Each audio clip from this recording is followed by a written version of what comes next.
What up, guys? The Bench Buddies are back with our Week 18 college football preview and picks. As always, I got Ty joining me here to break down this week's bowl games, and we got to look at last week first. Week 16 and 17, obviously the Army-Navy game definitely didn't go our way in that one as Navy dominated. Then the first game for bowl games that started was the Western game, and off to a rough start, 0-2 here. But since then, we kind of coasted to an 8-4 week. Obviously, the playoff games as well. I took the risk on the SMU and same old SMU that showed up in that ACC championship game, except they didn't come back. And other than that, I think everything kind of went as we expected, besides that Tennessee game. I think that was, the big takeaway, I guess you could say. Ohio State dominating Tennessee, more than Tennessee, their own mistakes. But I mean, do you have anything else to add to that? I think Ohio State, they could have went one or two ways. They could have really just rolled over after that Michigan loss, but they went the other direction. They really played with a chip on their shoulder after that loss, kind of hurt everyone writing them off. And now it seems like if they're favored against Oregon, I'd say they're probably the Vegas favorite to win it all without looking right now. So things have definitely turned in terms of the vibes in Columbus. And then the next few games here, the USF game, obviously was a great game, 8 overtimes. NIU, same thing, great game. Then obviously UTSA pulling it out for us. So I'm seven behind here with a little over 10 to 15 or a little over 20 games left here. So I still got a chance, and we'll break it down here for you. The Pitt and Kansas State games have already went final. We're 1-1 in those. And currently right now Arkansas State's up 10-0, so I'm looking good there to possibly gain one on you. And then I'm going with Oklahoma to start off the games tomorrow. I think Oklahoma getting to 6-6 kind of was a miracle for them this year in their first year in the SEC. If you really look at that schedule, hardest schedule probably we've seen in a long time. And the Navy obviously just came off that win against Army. So, Navy definitely has a good chance to win this game as well. Yeah, I just think one of the big factors in these bowl games is motivation and availability, and Navy has both of those things on Oklahoma. Obviously, Oklahoma has more of the talent, but lost Jackson Arnold, their starting quarterback, to the portal, and lost several other guys to the portal. Whereas Navy, they're always motivated for the bowl games, all the service academies. So I think that's going to be the difference here, and Navy will win a close game and an upset. Then also on Friday, you get four more games. So one of the bigger games for bowl week. I'm going with Vandy here. I think Vandy, what a season they had, beating Bama at home. A little underwhelming after that, but for them to get to a bowl game in the first year of new head coach, obviously is a good sign. And Pavia is playing in this one, so I love the Commodores here. Texas Tech, I think they're going to beat Arkansas, a team that was very inconsistent with their only good win this year being against Tennessee at home. Syracuse and Kyle McCord, that's enough you need to know about that. I think Syracuse is going to light up Washington State. And then Texas A&M, it's one of those games, like you said, a lot of these guys have probably already hit the portal, gonna enter the portal, don't really know who's starting where. But I like A&M just because the coaching situation right now, who knows what's going to go on at USC after this game, where Texas A&M is pretty stable with what they are. Yeah, I agree. I think the portal thing is, present for both teams in that Texas A&M USC game. You don't really know what you're going to get out of either of those teams, but I'm going with Texas A&M. They've been the more consistent team this season.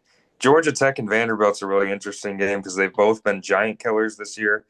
Georgia Tech beating Miami, Vanderbilt beating Alabama. But I think Georgia Tech has been slightly more consistent, so I think they get a close win. And I think Texas Tech wins fairly easily. And then Syracuse, I think, is just going to blow out Washington State. The Cougars lost their head coach, which then, as we know in today's football, they lost all of their team with their coach leaving. So that's turned into a huge Vegas spread now, and I think it'll play into that as well. Then moving to Saturday, the biggest day of all the bowl games, 8 games. I'm going with UConn, Nebraska. I like the Raging Cajuns here. I like the smaller schools to beat these bigger schools because a lot of the bigger school guys leave and to hit that portal or they're already looking where the smaller school guys, all the seniors and juniors even, they are just looking to get reps and keep playing. And then I'm also going with Iowa State here over Miami. I know Miami has a lot to prove here. I think Cam Ward's still playing in this game. And I don't think Miami's that good of a team. I think they deserve to be left out of the playoff.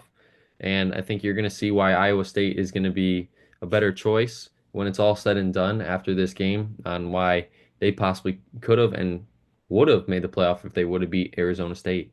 Yeah, I think UConn, I'm riding with you there. I think they pull the upset over North Carolina. Yes, vibes are kind of high now that they have Bill Belichick coming in, but that doesn't take away from the fact that the current team has really struggled this season just to even get to a bowl. And UConn has been awful for a long time, so they are thrilled to even be in this game. So I think that's going to be the difference. I think Nebraska has a fairly easy time with Boston College, who lost their starting quarterback, Castellanos, to the transfer portal. TCU. I think that could be a close game. TCU in Louisiana. It's just hard to look past their laying an egg in the Sun Belt Championship against Marshall. And Miami, they have Cam Ward and you don't. So that hasn't been the difference in two of their games this year. But I think this being his last game, his last chance to show off to NFL scouts, I think he's going to have a big game and they get the win. And then the last four games here for you this week. Miami, Colorado State. That's probably one of the more toss-up games for these bowl games because these teams are playing for pride at this point. Same with East Carolina and NC State. I think, like you said, kind of like North Carolina, 6-6 in the ACC. If you're 6-6 in the ACC, somehow, some way, you got lucky enough to get to a bowl game. Because of that, I like East Carolina. Now, I like the Buffs here in the Alamo Bowl. Obviously, an old Pac-12 rivalry here. And these teams are actually both in the Big 12 now, and they didn't play each other. So I've never seen two teams in the same conference play each other in a bowl game. I don't know if that's ever been done or if this is the first time, but it's definitely uncommon to see these two. And I know these old teams have one another's, they've seen each other a lot. Let's just say that. And Travis Hunter's playing, Shedeur Sanders is playing, kind of like the Cam Ward situation. That's all you need to know. Louisiana Tech and Army. Obviously, Army had a great run this year. Losing to Navy is probably what they're going to be remembered for because they're one of those biggest what if teams. I talked about it with you before we started this. Who knows? Maybe Army loses closer to Notre Dame. They beat Navy. Army could have made the playoff, and I think they're going to be a little ticked off here playing against the 5-7 team in the Independence Bowl. So I think Army here should just blow them out. Yeah, I'm going Miami, Ohio, and NC State's are going the other way in those games. Not a ton for me to talk about there.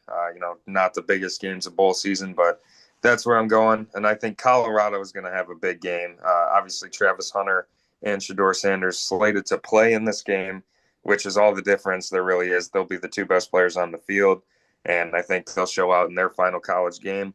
Army, I think they could struggle a little bit in this game. They're coming off that loss in the Navy in the huge game, and then they were supposed to play a pretty good Marshall team, and obviously all the fallout there. Now they're stuck playing a 5-7 team, so I think that's kind of disappointing for them.